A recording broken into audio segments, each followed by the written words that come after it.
dhammaan ummadda Soomaaliyeed waxaan ku salaamayaa salaanta islaamka awlan assalaamu calaykum waraxmatullaahi tacaala wabarakaatuh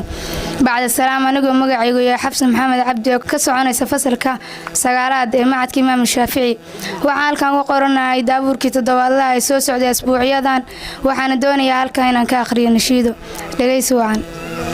adiga nuurki eebe adiga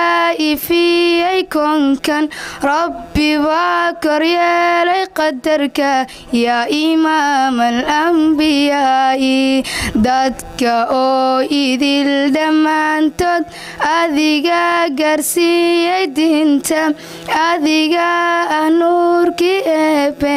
adigaan kurmaynay nebiyow adigaan كراعنا يا أحمدو يا حبيبي يا محمد يا نبي سلام عليك يا رسول سلام عليك يا حبيب سلام عليك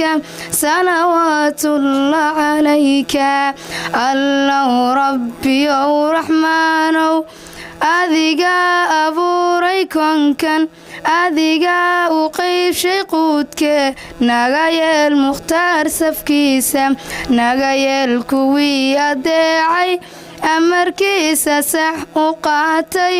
sunnihiisa korka yeelay yaa xabiibi ya muxamed yaa nabi salaam calayka yaa rasuul salaam calayka يا حبيب سلام عليك صلوات الله عليك